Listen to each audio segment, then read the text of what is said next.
Hello everyone, how are you all? I hope आप सभी अच्छे होंगे। आप सभी का स्वागत है हमारी आज के वीडियो में। और आज के इस वीडियो में हम लोग बात करने वाले हैं कुछ टॉपिक्स के बारे में जो कि रिलेटेड है आपका एक्सेप्शन हैंडलिंग चैप्टर से।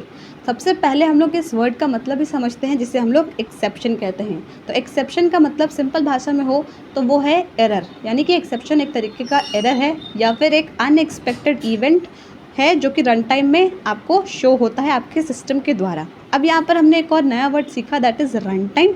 Run time error. Run time error क्या होता है कि जब भी आपने लाइंस ऑफ कोड लिखा अपने सिस्टम पर किसी भी लैंग्वेज में, पाइथन या कोई और भी लैंग्वेज, तो उसके बाद आप उसको रन करने के लिए यानी एग्जीक्यूट होने के लिए अपने टर्मिनल पर छोड़ते हैं ना, ताकि आपको अपना आउटपुट मिले उस कोड के द्वारा।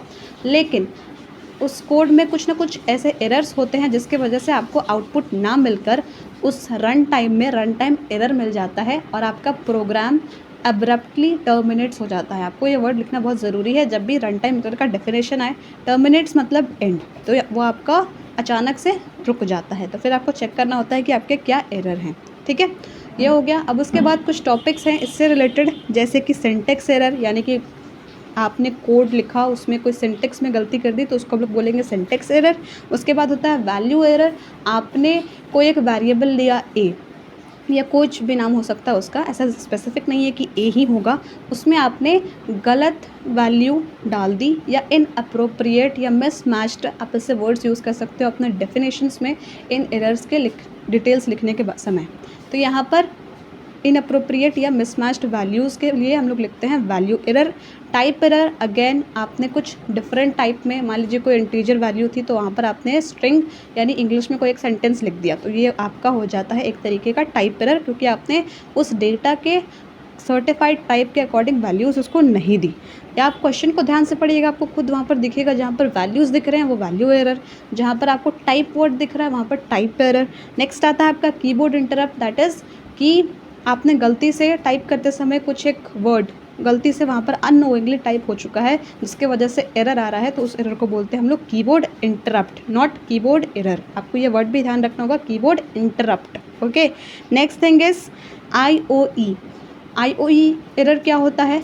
ये होता है आपका, अगर कोई एक स्पेसिफिक प्रोग्राम में आपने फाइल स्टोर की है और आप उसको ओपन करना चाह रहे हैं, वो ओपन नहीं हो रहा है, तब इस टाइप के एरर आते हैं, शो होते हैं। तो आप इनके डेफिनेशंस में जो भी मैंने एक्सप्लेनेशन की है उसको लिख सकते हैं अपनी भाषा में आसानी से।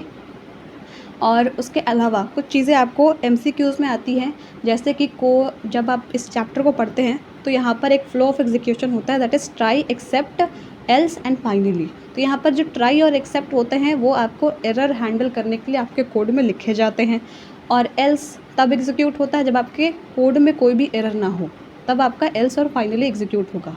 लेकिन एक क्वेश्चन ये भी आता है कि कौन ऐसा इन चारों में से है जो हमेशा एग्जीक्यूट होगा, दैट इज़ फाइनली। अगर कोई एरर आया आपके प्रोग्राम में या कोड में, तो क्या फ्लो ऑफ एग्जीक्यूशन होगा इन चारों में से, कौन एक एग्जीक्यूट नहीं होगा? इतना स्पेसिफिक तो नहीं आता बट ऐसा फ्लो ज़रूर आता है, एंड दैट इज़ कि ट्राई, एक्सेप्ट एंड फाइनली जब आपका एरर आए तब। अगर कोई एरर नहीं आया है तो यहाँ पर आपका हो जाएगा try, else, finally. Except is the one जो आपका मेनली एरर हैंडल करता है। ट्राई क्या होता है? ट्राई में बस चेकिंग होती है कि हो सकता है और नहीं भी हो सकता है, तो वो आपका प्रॉपरली एरर को हैंडल नहीं करता है, इसलिए एक्सेप्ट हैंडल करता है डिफरेंट टाइप्स ऑफ एरर को। ओके, तो ये था इस चैप्टर से कुछ टॉपिक्स।